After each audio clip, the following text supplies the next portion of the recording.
सदाशिवसमारम्भां शङ्कराचार्यमध्यमाम् अस्मदाचार्यपर्यन्तां वन्दे गुरुपरम्पराम्। समेत अविनाशिकेश्वर स्वामिने नमो नमः। हरि ओं श्री गुरुभ्यो नमः। இன்று பகவத்கீதை தொடர் சொற்பொழிவுடைய 3 ஆண்டுகள் நிறைவு பெற்று 4வது ஆண்டு நிகழ்ச்சி இன்று மிக சிறப்பாக ஆரம்பிக்கப்படுகிறது. இந்த விழாவில் கலந்து கொண்டு அன்றாட வாழ்க்கையில் பகவத்கீதை என்ற தலைப்பில் அவருடையற்ற ஸ்ரீ சுவாமி சங்கரானந்த சுவாமிகள் கோயம்புத்தூர் மருந்துச்சம்பட்டி அத்வைத வேதாந்த குருகுலத்திலிருந்து இங்கே வந்து நமக்கு அவருடையற்ற இசைந்து இங்கே வந்துள்ளார்கள். அவர்களை வருக வருக என்று வரவேற்கின்றோம்.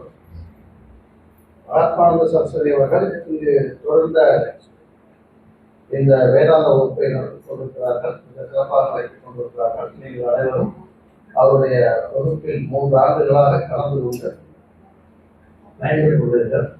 அவர்களையும் வருக வருக என்று வரவேற்கின்றோம். மேலும் இந்த விழாவை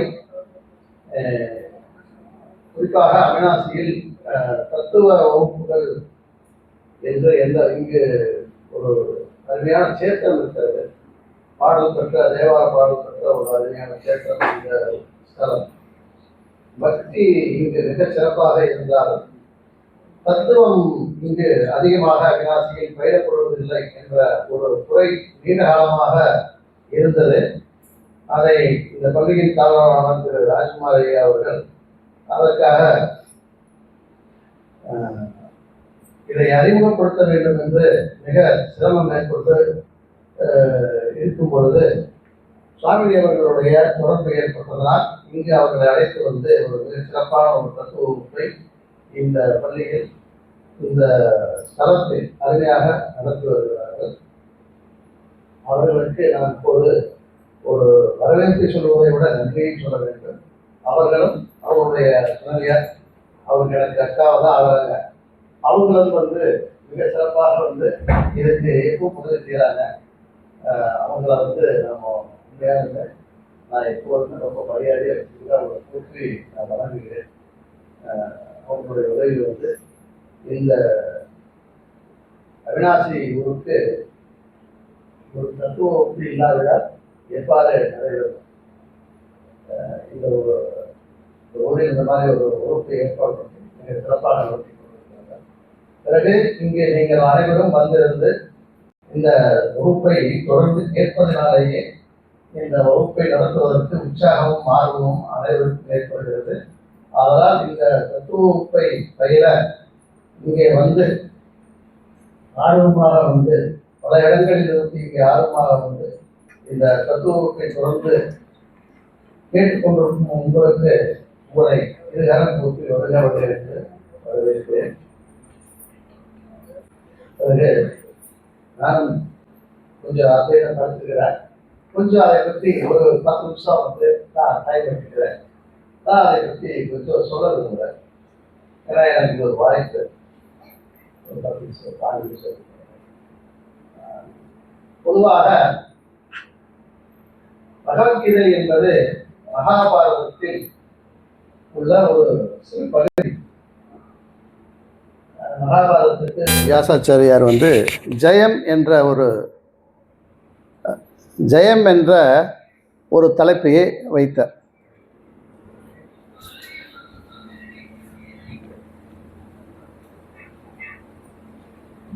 அனைவருக்கும் வணக்கம்.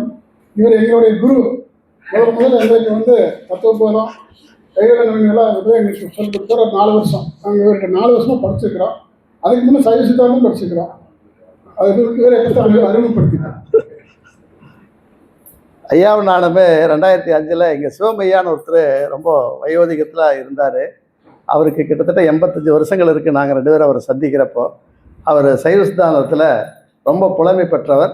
நாங்கள் 2 பேரும் அவர்கிட்ட தொடர்ந்து ஒரு 2-3 வருஷங்கள் தொடர்ந்து போய் சிவஞான போதம்ங்கிற ஒரு நூலை வந்து நாங்கள் படித்தோம். அதிலிருந்து நாங்கள் 2 பேரும் தத்துவத்தில் ரொம்ப ஆர்வம் உள்ளவங்க. ஆனால் நான் ரொம்ப தனிமை விரும்பி, இவர் வந்து எல்லாத்துக்குமே இது தெரியணும்னு நினைப்பார். இது 2 எங்களுக்குள்ள வித்தியாசம். நான் வந்து ஒழிச்சுக்குவேன், அவர் வந்து இல்லை எல்லாத்துக்கும் சொல்ல கொடுத்தாரு. இப்படியே எங்களுக்கு வாழ்க்கை இப்படியே போயிட்டுருக்குது. அதனால் நான் இப்போ கொஞ்சம் தத்துவத்தை பற்றி கொஞ்சம் பேசணும்னு நினைக்கிறேன். நான் பகவத்கீதை வந்து மகாபாரதத்தினுடைய ஒரு பகுதி. மகாபாரதம் வந்து இந்திய கலாச்சாரத்தை பல ஆயிரம் ஆண்டுகளாக சீரமைத்து கொண்டிருக்கக்கூடிய ஒரு நூல் அது. மகாபாரதத்தில் 1,00,000 ஸ்லோகங்கள் கொண்டது மகாபாரதம். அதில் பகவத்கீதை வந்து ஒரு 700 ஸ்லோகங்கள் கொண்ட ஒரு பகுதி. வியாசாச்சாரியார் வந்து இந்த கிரந்தத்தை அமைச்சார். இதில் வந்து மகாபாரதத்தில் தர்ம அர்த்த காம மோட்சம், அறம் பொருள் இன்பம் வீடுன்னு தமிழில் சொல்கிறாங்க. தர்ம அர்த்த காம மோட்சங்கிற சதுர்வித புருஷார்த்த சித்தியை பற்றியுமே மகாபாரதம் பேசுது. அதில் வந்து மோட்சத்தை பற்றி பகவத்கீதை பேசுது.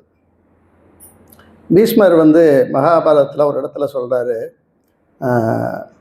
அர்த்தஸ்ய தாசக புருஷகம்பர்.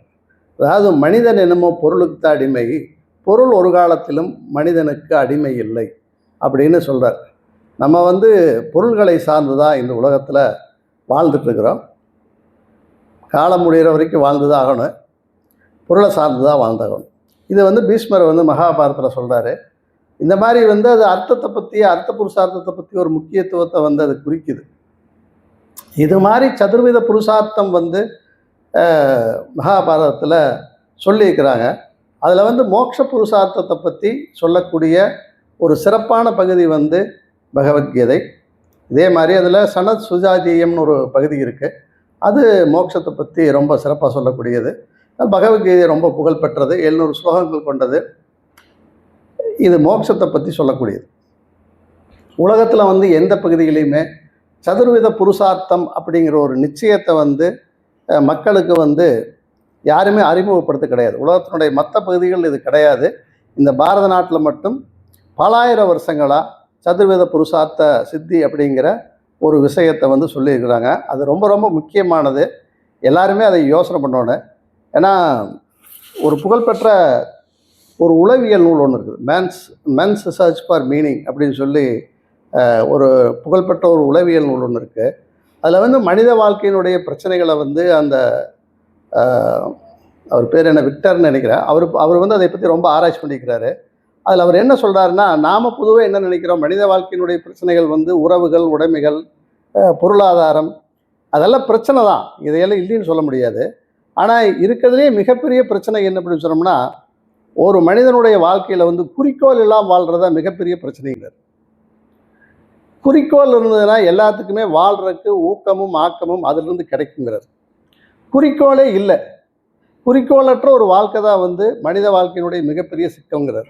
யாருமே குறிக்கோள் எல்லாம் வாழக்கூடாது. அது இந்த பாரத தேசத்தில் வந்து அதுக்கு மட்டும் குறைவில்லை. அவருக்கு சதுர்வித புருஷார்த்த சித்தி அப்படின்னு சொன்னால் என்னென்னு தெரியாது. ஏன்னா அவர் வந்து ஒரு யூரோப்பில் வாழ்ந்தவர். அவருடைய புஸ்தகங்கள் வந்து ரொம்ப ரொம்ப ஃபேமஸானது. வாழ்க்கைக்கு ஒரு அர்த்தம் வேணும். நாம் வாழ்கிறோம், நாம் உயிரோடு இருக்கிறோம், ஒரு குறிப்பிட்ட காலத்தில் நாம் போயிடுவோம். நாம் வாழ்கிறதுக்கு வந்து ஒரு அர்த்தம் வேணும், ஒரு பொருள் வேணும். அந்த பொருளை வந்து கொடுக்கக்கூடியதான் சதுர்வித புருஷார்த்த சித்திங்கிறது. அறம் பொருள் இன்பம் வீடுன்னு தமிழில் சொல்கிறாங்க. நீங்கள் பகவத்கீதை நாமெல்லாம் படிக்கிறோம்.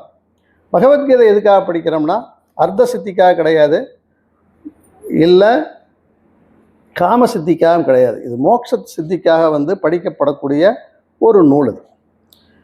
இது மோட்சத்துக்காக படிக்கிறாங்க. மோட்சம் அப்படின்னு சொன்னோம்னா என்ன அப்படிங்கிறத பற்றி நான் கொஞ்சம் அதை சொல்கிறேன். நீங்களே ஏற்கனவே கேட்டிருப்பீங்க, இருந்தாலும் எனக்கு ஒரு வாய்ப்பு கிடைச்சனால நான் சொல்கிறேன். மோட்சம் அப்படின்னா என்னென்னு நான் ஒரு அவையில் சொல்லக்கூடாது. ஒரு புகழ்பெற்ற சாமியார் ஒருத்தர் இருந்தார். அவருடைய சீடர் வந்து என்கிட்ட வந்து ஒரு பேம்லெட் ஒன்று கொடுத்தார். அதில் வந்து ஒரு தீட்சை வந்து அவர் கொடுப்பார். அவர் பேரை சொல்லிடுவேன், அது அவைங்கிறதால சொல்லாமல் இருக்கிறதாரு. அந்த பேம்லெட்டில் வந்து ஒரு தீட்சை இருக்குது. அந்த தீட்சைக்கு வந்து ஒரு ஃபீஸ் இருக்குது. ஒரு 5,000 ஒன்று, 10,000 ஒன்று, இந்த மாதிரி எல்லாம் விதவிதமாக அமௌண்ட்டு அதில் குறிச்சிருந்தது. அதில் வந்து முக்தி தீட்சை அப்படின்னு சொல்லி ஒன்று இருந்தது. அதுக்கு வந்து நான் சொல்கிறது ஒரு 10 இயர்ஸ்க்கு முன்னாடி ஒரு 50,000 அவர் போட்டிருந்தார். எனக்கு அது ஆச்சரியமாக போச்சு. 50,000 ரூபாய்க்கு முக்தி கொடுக்குறாரு. அப்போ அவர்கிட்ட கேட்டேன் நான். அவர் கொஞ்சம் வயசானவர், லீடாக இருப்பார். அப்புறம் அவர்கிட்ட, சார் இந்த மாதிரி முக்தி தீட்சை கொடுக்குறாரு, முக்தினா என்னன்னு கேட்டேன் அவர்கிட்ட. அவர் என்னாரு, இல்லை அவர் சாமிக்கு அது சொல்கிறாருங்க. அது என்ன ஆகி எப்படி தீட்சை கொடுப்பாரு என்ன எதுன்னு கேட்டேன் நான். அவர் பெரிய கல்யாண மண்டபம் மாதிரி ஒரு ஹால் இருக்குது, அதில் தான் அவர் அந்த தீட்சை கொடுப்பாரு. அந்த தீட்சை வாங்கினோடனே நம்மளுக்கு கரண்ட் சாக்கடிச்ச மாதிரி இருக்குது, அந்த மண்டபத்துக்குள்ளே உருள் உருளுவாங்க, அதுக்காக வேண்டி அந்த மண்டபம் கட்டி வச்சிருக்கிறாரு அப்படின்னு சொன்னார். இப்படி முக்தியை பற்றி ஒரு ஐடியா இல்லாமல் நம்ம நாட்டில் முக்திங்கிற ஒரு புருஷார்த்த சித்தி இருக்குது, அதை பற்றி ஒரு ஐடியா இல்லை. அந்த ஐடியா இல்லை அப்படிங்கிறதுனால எப்படி ஜனங்களை ஏமாத்துறாங்க. எனக்கு ஆச்சரியமாக இருந்தது. சார் நீ எங்கே தீட்சை வாங்கிடாதீங்க, உங்களுக்கு வயசாகிடுது, எங்கேயாச்சும் கரண்ட் ஷாக் அடிச்ச மாதிரி போயிருவீங்க. அது அப்படி ஒரு காமெடியாக இருக்குது. இதனால் முக்தினா என்னென்னா நிராபேட்ச அவஸ்தா ஏவ முக்தி அப்படின்னு சொல்கிறாங்க. முக்தினா சொல்லலாம் பிரம்மாத்மனி அவஸ்திதக அத்தியாச நிராசக ஏவ முக்திகி அல்லது அஜ்ஞான நிவர்த்தி ஏவ முக்திகி, இப்படியெல்லாம் சொல்லலாம். இருந்தாலும் நான் இன்றைக்கி நிராபேட்ச அவஸ்தா ஏவ முக்திகி அப்படிங்கிறத நான் உங்களுக்கு கொஞ்சம் சொல்கிறேன். நான் ஒரு 5 நிமிஷம் டைம் எடுத்துக்கிறேன். அனபேட்ச சுதீர்தக்ஷ உதாசீனோ கதவியதக சர்வாரம்ப பரித்தியாகி மே பக்தக சமயப்பிரியக மத் பக்தக சமயப்பிரியகன்னு கிருஷ்ணர் 12வது அத்தியாயத்தில் சொல்கிறாரு. அதில் சொல்லக்கூடிய முதல் வேர்டு அனபேட்சக. அனபேட்சகன்னா சார்பு இல்லாமல் வாழ்கிறது. சாபேட்சக அப்படின்னா சார்ந்து வாழ்கிறது. அனபேட்சகன்னா எதையும் சாராமல் வாழ்கிறது. நான் யோசனை பண்ணி பார்த்துருக்குறேன், நான் எதையும் சார்ந்து வாழாமல் இருக்கிறேன்னா அப்படின்னு சொன்னோம்னா, உறுதியாக சார்ந்து வாழ்கிற, எனக்கு குடும்பம் இருக்குது, குழந்தைங்க இருக்கிறாங்க, மனைவி இருக்கிறாப்புல, அவங்களெல்லாம் சார்ந்து தான் நான் என்னுடைய தினந்தோறும் என்னுடைய வாழ்க்கை போயிட்டுருக்கு. எனக்கு ஒரு தொழில் இருக்குது, எனக்கு சொத்து இருக்குது, அந்த சொத்தில் யாராச்சும் எனக்கு ஏதாச்சும் அதில் கொஞ்சம் பிரச்சனை பண்ணாங்கன்னா எனக்கு அது ஒரு மனக்குழப்பமாகவே இருக்குது. ஏன் அந்த மனக்குழப்பம் ஏற்படுதுன்னா அதையும் நான் சார்ந்து வாழ்கிறேன். நான் இன்னொருத்தருடைய சொத்தில் ஒரு பிரச்சனை ஏற்பட்டதுன்னா நான் அதை பற்றி கவலைப்படவே போகிறதில்ல. என்னுடைய சொத்தில் ஏதாச்சும் ஒன்று ஏற்பட்டதுன்னா நான் கவலைப்படுவேன். என்னுடைய குழந்தைகளுக்கு ஏதாச்சும் ஒரு பிரச்சனைனா நான் கவலைப்படுவேன். ஏன்னா நான் அவங்கள சார்ந்து வாழ்கிறேன். நான் ஒன்றும் சாராமல் வாழ்கிறது கிடையாது. வாழ்ந்துட்டு இருக்கிறப்ப நான் சார்ந்து தான் வாழ்கிறேன். சாபேட்சக தான் என்னுடைய வாழ்க்கை. அனபேட்சக அப்படி சொல்ல முடியாது. ஆனால் நான் கோயிலுக்கு போகிறேன், டெய்லி கோயிலுக்கு போவேன், சாமி விடுவேன், அப்போ இப்படித்தான் இருக்கிற, சார்ந்து தான் வாழ்கிறாங்க, போய் பிரார்த்தனைகள் பண்ணுறேன். அனபேட்சக அப்படின்னு சொல்லி கிருஷ்ணர் சொல்கிறார், எதையும் சாராமல் வாழணும். அப்போது நான் யோசனை பண்ணி பார்த்தா தெரியுது, என்னுடைய வாழ்க்கையில் இந்த உறவுகளையும் பொருள்களையும் நான் எவ்வளோ நாள் சார்ந்து வாழ போகிறேன், எவ்வளோ நாள் நான் வாழ முடியும்னா, எவ்வளோ நாள் உயிரோடு இருக்கிறேனோ அது வரைக்கும் தான் வாழ முடியும். அது வரைக்கும் தான் இதை சார்ந்திருப்பேன். அதுக்கப்புறம் நான் என்ன ஆகிறேன்னு எனக்கு தெரியாது, எனக்கே என்ன ஆகிறேன்னு தெரியாது. அப்போ என்னுடைய சார்புங்கிறது அடிப்படையில் யோசனை பண்ணி பார்த்தா இந்த உடம்பை சார்ந்து தான் நான் வாழ்கிறேன். இந்த உடம்பு தான் அவங்கள சார்ந்து வாழுது. உண்மையிலேயே நான் வாழ்கிறேன்னு நான் சொல்லிட்டு இருக்கிறேன். ஆனால் இந்த உடம்பு அந்த சார்பு வேணும். இந்த உடம்புக்கு பணம் வேணும், பொருள்கள் வேணும், உறவுகள் வேணும், குடும்பம் வேணும், எல்லாம் வேணும். ஒரு சன்னியாசம் போன ஒரு சீடருக்கு கூட ஒரு சத்குரு வேணும். அப்படி இல்லாமல் வாழவே முடியாது. அப்போ சார்பில் தான் இருக்குது. ஆனால் எல்லா சார்பும் இந்த உடம்பை சார்ந்து தான் இருக்குது. இந்த உடம்பு இல்லை, எனக்கு மரணம் வந்துடுது, நான் இறந்து போயிட்டேன் அப்படின்னு சொன்னோம்னா என்னாச்சுன்னு எனக்கு தெரியாது. அப்போ அனபேட்சக அப்படின்னு சொல்கிறாரு. அனபேட்சகங்கிறது ஜீவன் முக்தி, அதுதான் ஜீவன் முக்தி. ஜீவன் முக்தினா எதையும் சாராமல் வாழக்கூடியது தான் ஜீவன் முக்தி. யார் சுதந்திரம், விடுதலைன்னா என்னென்னா எதையுமே சாராமல் வாழ்கிறது தான் விடுதலை. ஏதோ ஒன்று சார்ந்து வாழ்ந்தோம்னா அது விடுதலை கிடையாது. அப்போ நான் அடிப்படையில் இந்த உடம்பை சார்ந்து நான் வாழ்கிறேன். நான் அப்போ இந்த உடம்பு நானா, எனக்கும் இந்த உடம்புக்கு சம்பந்தம் இல்லை அப்படின்னு சொல்லி இந்து மதத்தில் இருக்கிறவங்க எல்லாத்துக்கிட்டேயுமே ஒரு அடிப்படையான அறிவு இருக்குது. எனக்கு வேறு பிறவி இருக்குது, நான் வேறு பிறவியில் வேறு உடம்போடு தான் வாழ போகிறேன். அதே கிருஷ்ணரும் கீதையில் வாசாம்சி ஜீர்ணானி யதா விகாய அப்படிங்கிற ஒரு ஸ்லோகத்தில் சொல்கிறாரு, இந்த உடம்புக்கு இந்த இந்த உயிருக்கு இந்த உடம்புங்கிறது ஒரு ஆடை போலத்தான். இந்த ஆடை பழுதடைஞ்சிடுதுன்னா இந்த ஆடையை ஒதுக்கிட்டு இன்னொரு உடம்பை இந்த உயிர் எடுத்துக்குது அப்படிங்கிறத எல்லாரும் சொல்கிறாங்க. இப்படி பல்வேறு உடம்புகளை இந்த உயிர் எடுத்துகிட்டு இருக்குது, நான் எடுத்துகிட்டு இருக்கிறேன்.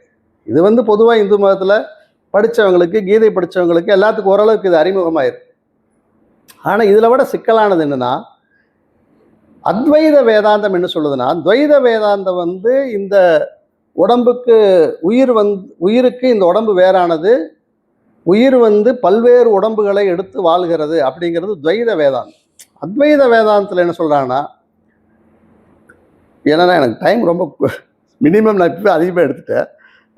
நான் அதில் சொல்கிறேன், நான் இந்த உடம்பு வந்து மித்யா, ஆத்மா தான் சத்தியம் அப்படின்னு சொல்லி அத்வைத வேதாந்தம் சொல்லுது.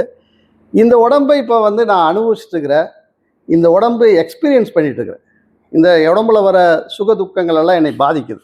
இந்த உடம்பு கை கால் வலிச்சதுன்னா எனக்கு வலிக்குது. அப்போ இந்த உடம்பு வந்து என்னுடைய எக்ஸ்பீரியன்ஸில் இருக்குது.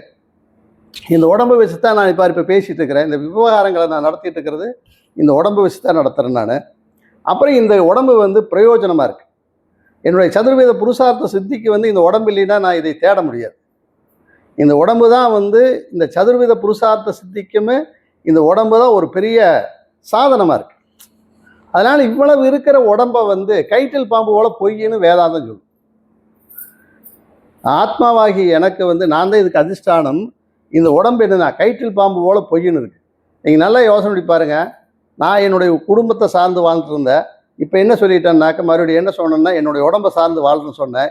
மறுபடியும் மூணாவது என்ன சொன்னேன்னா இந்த உடம்பு வேறு நான் வேறுன்னு சொன்னேன். இப்போ நாலாவது என்ன சொல்கிறேன்னா இந்த உடம்பு பொய்யே, கைட்டில் பாம்பு போல இந்த உடம்பு பொய்யே, நான் தான் மெய்யின்னு நாலாவது சொல்கிறேன். நான் எப்படி வந்து இந்த உடம்பு பொய்ன்னு சொல்கிறீங்க அப்படின்னு கேட்டால், என்னுடைய புத்தி சொல்லுது, என்னுடைய குருமார்கள் எனக்கு சொல்லி கொடுத்துருக்குறாங்க. என்ன சொல்கிறாங்கன்னா, இந்த உடம்புங்கிறது பஞ்சபூதத்தினுடைய சேர்க்கை. இந்த உடம்புல இருக்கிற நீர் தத்துவம் நீரோட சேர்ந்து, மண்ணோட சேர்ந்து, காற்றோட சேர்ந்து, நெருப்போட சேர்ந்துடுதுன்னா இந்த இடத்துல இந்த உடம்பே இருக்காது. இந்த உடம்புங்கிறது ஒரு சங்காதம், பஞ்சபூதத்தினுடைய ஒரு கூட்டு. பஞ்சபூதம் சேர்ந்து இருக்கிறதுனால இதை நான் உடம்புன்னு சொல்லிட்டு இருக்கிறேன். இதற்கு காரணம் வந்து பஞ்சபூதம் தான். பஞ்சபூதத்துக்கு காரணம் வந்து அதுக்கு வந்து ஆத்மா பிரம்மம்னு காரணம் சொல்லுவாங்க.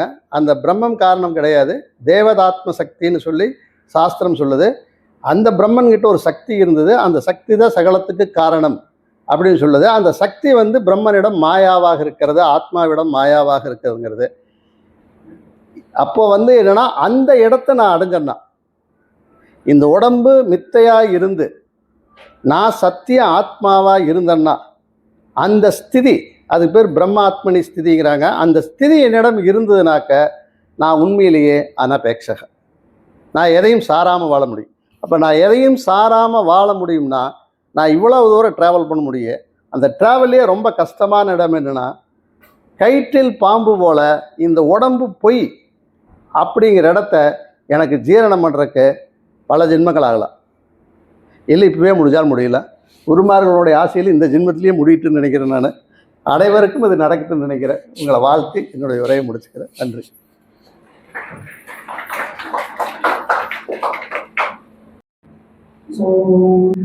சதாசிவசமாரம்பாம் சங்கராச்சார்ய மத்யமாம் அஸ்மதாச்சார்ய பர்யந்தாம் வந்தே குரு பரம்பராம். குரு பிரம்மா குரு விஷ்ணு குரு தேவோ மகேஸ்வரः குரு சாட்சாத் பரம் பிரம்ம தஸ்மை ஸ்ரீ குரவே நமः. இறைவனுடைய அனுகிரகத்தினாலும் நம்மளுடைய பூஜ்ய சுவாமி அவருடைய ஆசீர்வாதத்தினாலும் நம்மளுடைய வகுப்பு தொடர் வகுப்பு நடந்து கொண்டிருக்கிறது. அந்த பரம்பரையில சுவாமிஜியில தான் பூஜ்ய சுவாமியோடைய வகுப்புலாம் முழுதா கேட்டு இன்னைக்கு இந்த சன்னியாச ஆசிரமத்தை கடைபிடிச்சு சுவாமிஜி கிளாஸ் கோயம்புத்தூர் எடுத்துட்டு இருக்காங்க. அவங்க இந்த விழாவில், இந்த 4ஆம் ஆண்டு துவக்க விழாவில் நம்மளே உரையாற்ற வந்தது ஈஸ்வர சங்கல்பம். எதிர்பார்க்காம இந்த ஒரு வாரத்துல நடந்து சுவாமிஜி வந்திருக்காங்க. நம்ம பூஜ்ய சாமியோட தத்துவம் முதல் சில நூல்களில் சாமிஜி தமிழ்ல டிரான்ஸ்லேஷன் பண்ணி சாமிஜி இருக்கும்போதே சுவாமியே ஆசிரமத்தில் அதை வெளியிட்டு இருக்காங்க. நிறைய நூல்களை இப்போ எழுதிட்டு இருக்காங்க.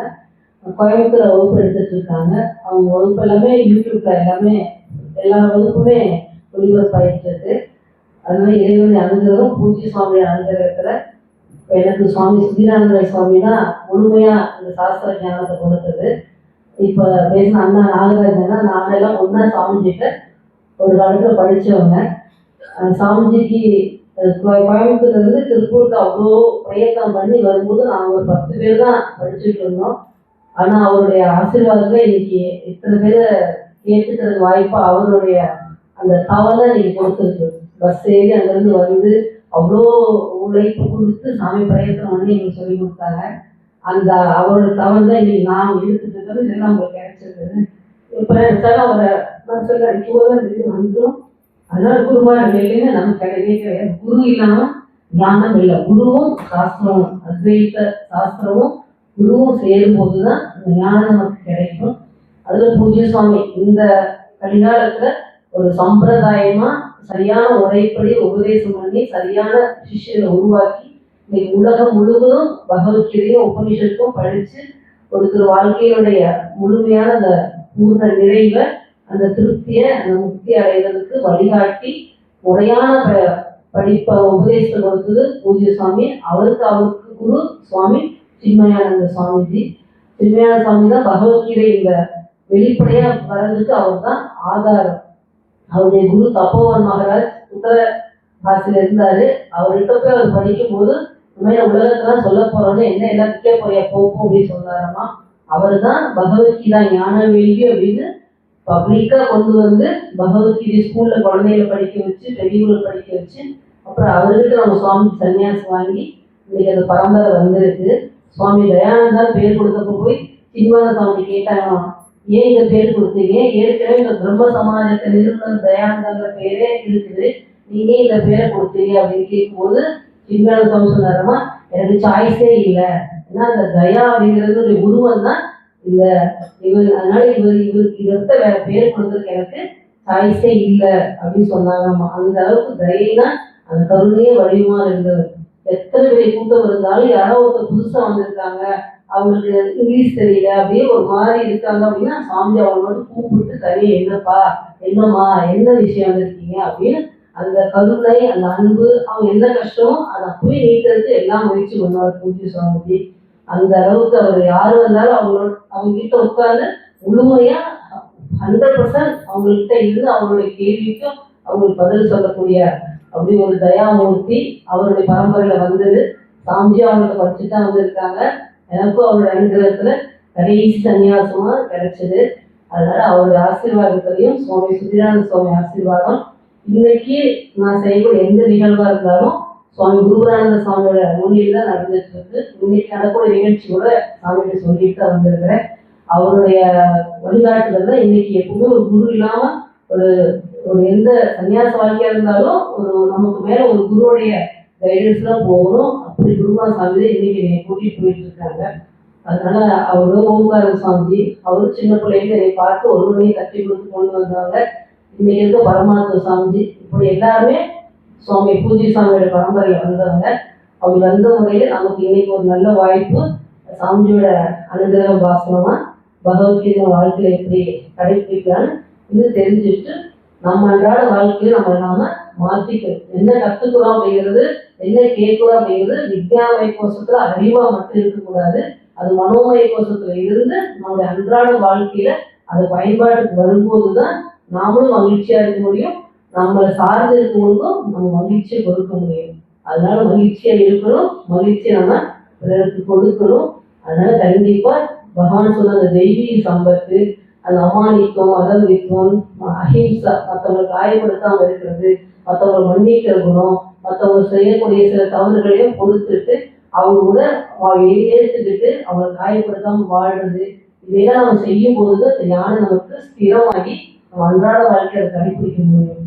அதனால நல்ல பகவத்கீதைங்கிற ஒரு பெரிய வழிகாட்டுதல் நூல். அண்ணா சொன்ன மாதிரி நமக்கு சித்தியை கொடுக்கக்கூடிய, மோட்ச சித்தியை கொடுக்கக்கூடிய நூல். அதை வச்சு நம்ம எப்படி வாழணும் அப்படிங்கிறத சாமிஜி இன்னைக்கு அனுகிரக வாசகம் கொடுப்பாங்க. எல்லாம் கேட்டு அதன்படி நம்ம வாழ்றவங்களா இருக்கணும். ஓம் ஓம். அனைவருக்கும் வணக்கம். எனக்கு முதல் இன்று என்னை மேடையேற்றி இருக்கிறார் ராஜ்குமார் அவர்கள். எனக்கு மேடையில் பேசி பழக்கமில்லை. நன்றி உரை கூறும் முகத்தான்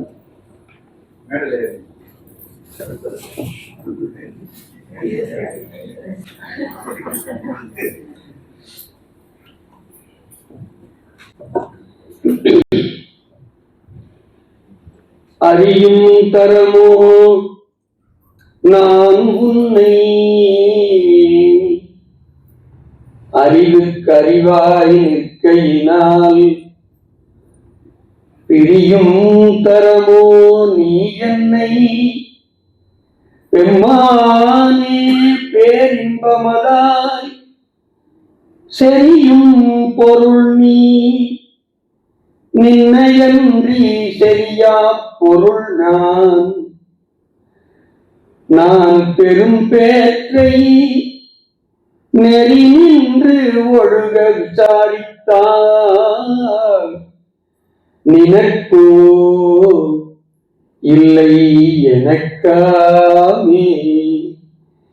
நெறி நின்று ஒழுக விசாரித்தால் பெரும் பேரு எனக்காமே. ஐயனே எனதுளே நின்று அனந்த ஜன்மங்கள் ஆண்ட மெய்யனே உபதேசிக்க வெளிவந்த குருவே போற்றி. உய்யவே முத்தி நல்கும் உதவிக்கு ஓர் உதவி நாயேன் செய்யுமாறு ஒன்றும் காணேன் திருவடி போற்றி போற்றி. ஞான வேட்கை கொண்டு இங்கு கூடியுள்ள அனைவருக்கும் என்னுடைய நெஞ்சம் நிறைந்த வணக்கத்தை உரித்தாக்குகிறேன். கடந்த 3 ஆண்டுகளாக பகவத்கீதையாம் ஞான வேள்வியை அம்மா அவர்கள் நாம் யாவரும் கடைத்தேறும் வண்ணம் நடத்தி வருகின்றார்கள். ஆற்றை கடந்து அக்கறைக்கு சென்ற 10 பேரும் தலைகளை எண்ணி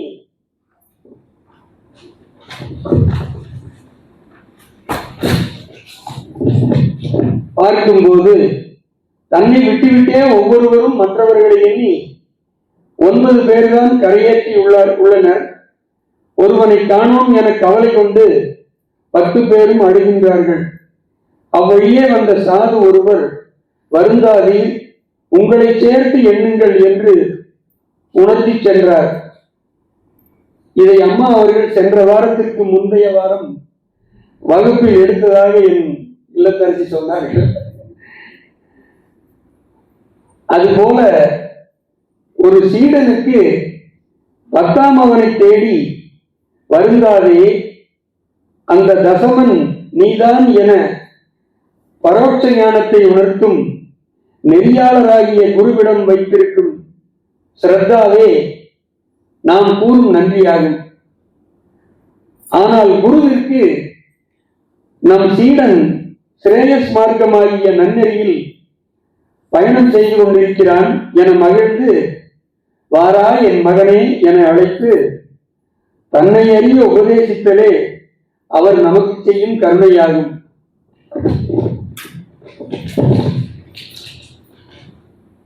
அவர் நமக்கு நன்றி சொல்கின்றார்.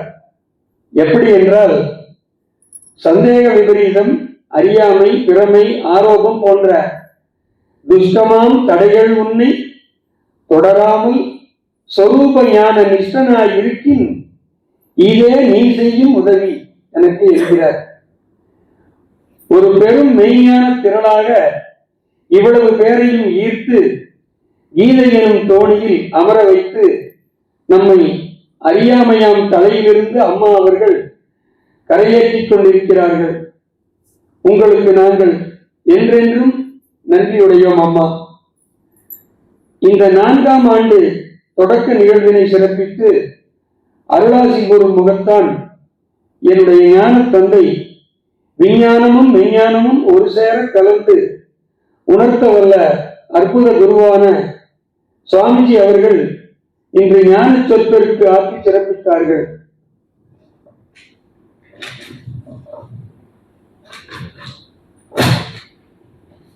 அவர்கள் ஒரு பெரும் கப்பல், பெரும் தோணியாளராக இருப்பதோடு பல தோணியாளர்களாம் ஆச்சாரியர்களை வளரச் செய்து அத்வைத வேதாந்தம் வழி வழியாக கலைப்பதற்கு இடையராக கடமையாற்றிக் கொண்டிருக்கிறார்கள்.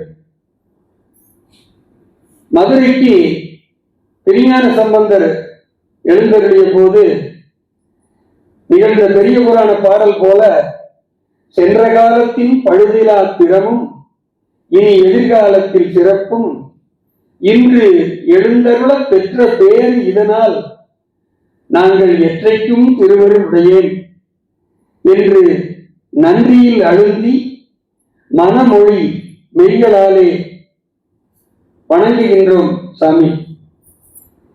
என் அன்பிற்கும் வணக்கத்திற்கும் உரிய ஞான சகோதரர் இன்ஜினியர் நாகராஜ் அவர்கள் வரவேற்புரை நல்கினார்கள். நாங்கள் இருவரும் அடிக்கடி சந்தித்துக் கொள்வோம். அவர் திருவாசகத்தை வேதாந்த கருத்தோடு பொருத்தி மிக அழகாக சொல்வார். திருக்கோத்தும்பியிலே ஒரு பாடல் வருகிறது, திணித்தனை உள்ளதோர் பூவினில் தேன் உண்ணாதே, நீ ஒரு ராஜ வண்டு, நீ ஒரு தும்பி, ராஜ தும்பி, நீ ஒரு அற்பன் அல்ல, அற்பைக்கும் அல்ல, நீ இந்த சின்ன சின்ன பூக்களில் போய் உண்டு அற்ப விஷயங்களில் ஆசை வைக்காதே, திணைத்தனை உள்ளதோர் பூவினில் தேன் உண்ணாதே, நினைத்தொரும் காண்தொரும் பேசுந்தொரும் எப்போதும் அனைத்து எலும்பு உள் நெக ஆனந்த தேன் சொரியும் குனிப்பு உடையாருக்கே சென்றுவதாய் தோத்தும்பி என்ற பாடலுக்கு நினைத்தொரும் காண்தொரும் பேசுந்தொரும் என்பதற்கு இதுதான் சிரவண மனன நிதித்தியாசனம். நிதித்தியாசனம் தான் எப்போதும் என்று சொல்வார். உண்மை பெருக்கம் என்று ஒரு இடம் வரும். இந்த உண்மை பெருக்கம் தான் பிரம்மம் என்பார். தத்துவமசி மகா வாக்கியத்தை சிரிப்பார், கழிப்பார், தேனிப்பார், திரண்டு திரண்டு உன் திருவாரத்தை விரிப்பார், கேட்பார், வெச்சுவார், வெவ்வேறு இருந்து உன் திருநாமம் தரிப்பார் என்ற பாடலுக்கு இந்த திருவார்த்தை என்ற சொல்தான் தத்துவமசி மகா வாக்கியம் என்றெல்லாம் எப்படி சொல்வது? அவரோடு இருக்கும் பொழுதெல்லாம் என்னை மறந்திருப்பேன். அப்படி எப்போதும் ஆனந்த தேன் சொரியும் வேத கருத்துக்களையே மாந்தி இழைத்திருப்பவர். அவருக்கு நம்முடைய நன்றிகள் பல. கர்ம பல தாதா ஈஸ்வரன், ஞான தாதா குரு. நம் ராஜ்குமார் ஒரு தாதா. எனக்கு ஒன்று தோன்றுகிறது, ஞான யஜ்ஞ தாதா என்று சொல்லலாமா? ஞான யஜ்ஞ தாதா ஞான என ராஜ்குமார் அவர்களையும் மாதரசியார் மாதேஸ்வரி அம்மா அவர்களையும் அவர்தம் குடும்பத்தார் அனைவரையும் வாழ்த்தி நன்றி கூறுகின்றோம். நாங்கள் ஒரு 5 பேர் ஒரு அறையிலே கைவல்ய நவநீதம் நாகராஜ் அவர்கள் மூலம் பாடம் கேட்டோம். ராஜ்குமார் அவர்கள் இந்த ஞான செல்வம் அனைவருக்கும் கிடைக்க வேண்டும் என ஆர்வமுற்று இந்த பெரிய கூடத்தில் நடக்க ஏற்பாடு செய்தார்கள். சிற்றம்பலத்தில் நிகழ்ந்த ஞான நடம் இப்பொழுது பேரம்பலத்திலே இங்கு நிகழ்கிறது. இருவரும் ஒருவரை விட ஒருவர் வள்ளல் தன்மையில் ஊற்றம் பெற்றவர்களாக இருக்கும் இந்த தெய்வீக தம்பதியரை வாழ்த்தி நன்றி பாராட்டுகின்றோம். எல்லாவற்றுக்கும் மேலாக திருஞான சம்பந்தர் தேவார பாடலிலே குற்றம் நீ குணங்கள் நீ கூடல் ஆலவாயிலாய் சுற்றம் நீ பிரானும் நீ தொடர்ந்திலங்கி ஜோதி நீ கற்ற நூல் கருத்தும் நீ அர்த்தம் இன்பம் என்று இவை முற்றும் நீ புகழ்ந்து முன் உரைப்பதென் முகமனே என்று எல்லாமே ஈசன் நீயாக இருக்கையில் கற்ற நூலின் கருத்தாகவும் அதன் விளக்கமாகவும் அதனால் கிடைத்த இன்பமாகவும் எல்லாமே நீயாக இருக்கையில் உன்னை எவ்வாறு புகழ்வது?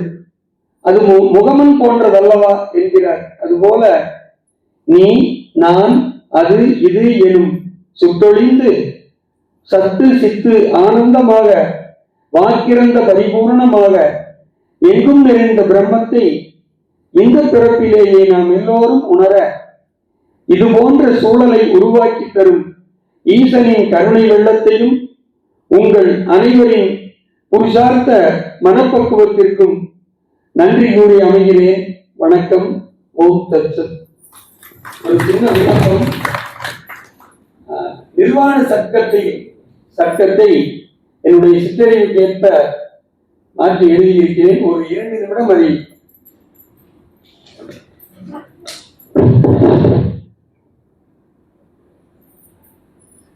மனமன்று மதியன்று சித்தம் நானன்று மாறுபடு தன்னுணர்வகங்கையன்று உணர்வைந்து நாச்சதியும் நாசி கண்ணும் உடனாகி நிற்கின்ற புலனும் நானன்று புனல் ஒளியும் விண்காற்றும் புவனி அன்று பூதங்கள் இவையெல்லாம் நான் அன்று அன்று அனவரதம் யாவையும் கடந்த மெய் அறிவான ஆனந்த சிவமே நான் சிவமே நானே இதயத்தியங்குயிர் பிராணனன்று எழுதாதும் 5 வித வாயு நானன்று கதவொத்து உயிர் மூடும் திரைகளான கழி பஞ்ச கோஷம் நான் அன்று அன்று பதவாக்கு கை காலும் நானே அன்று பதிந்துள்ள கருவாயும் குதமும் நான் அன்று சதமாக நிற்குமை அறிவானந்தம் தானான சிவமே நான் சிவமே நானே வெறுப்பில்லை விருப்பில்லை பேராசை இல்லை வீழ்த்துகிற மதிமயக்கம் எனக்கேதும் இல்லை தருக்கி வரும் இருமாப்பு தற்பெருமை இல்லை தாங்கா பொறாமை குணம் எனக்கென்றும் இல்லை அறம் புரிதல் பொருளீட்டல் காமம் எனக்கில்லை ஆன்மாவின் விடுதலைக்கு ஆவலும் இல்லை இரண்டின்றி ஒன்றாய் விளங்கும் மெய் அறிவான இந்த உரு சிவமே நான் சிவமே நானே நல்வினையும் தீவினையும் எனக்கேதும் இல்லை நலமென்ற இன்பமும் நலி துன்பம் இல்லை பல்காலம் படிந்த ஜப மந்திரங்களோடு பல தீர்த்த யாத்திரைகள் வேண்டுவதும் இல்லை தொல்வேதம் யாகமெனும் தியாகங்கள் இல்லை துய்ப்பவனும் துய்ப்பனவும் துய்ப்பும் நான் இல்லை சொல்லனா பேரின்ப அறிவாய் துவங்கும் சுயஞ்சோதி சிவமே நான் சிவமே நானே மரணம் எனக்கில்லை அதன் பயமும் எனக்கில்லை மதமான சாதி உயர் தாழ்வும் எனக்கில்லை கருத்தந்த தந்தையும் தாயும் எனக்கில்லை காரணம் நான் என்றும் பிறக்கவே இல்லை உறவினனும் இல்லை நான் நண்பனும் இல்லை உயர் குருவும் சீடனும் நான் இல்லை இல்லை இரவு பகலற்றொழில் இன்பமே அறிவாக இருக்கின்ற சிவமே நான் சிவமே நானே இரண்டென்பதற்றவன் நான் ஏதுருவும் மற்றவன் எல்லா இடத்திலும் இருப்பாய் விளங்குவன் முரண்படும் எல்லா புலன்களில் பரவியே முழுவதும் அவற்றினுள் வியாபித்திருப்பவன் சிறுபற்றும் இல்லை நான் சுதந்திரனும் இல்லை சிறைப்பிடிக்கப்பட்டவன் ஆகவும் இல்லை நிறைவான அறிவுமய ஆனந்த வடிவ நின்மலச் சிவமே நான், சிவமே நானே. ஆனந்த வடிவ நின்மலச் சிவமே நான், சிவமே நானே. வணக்கம், அனைவருக்கும் வணக்கம்.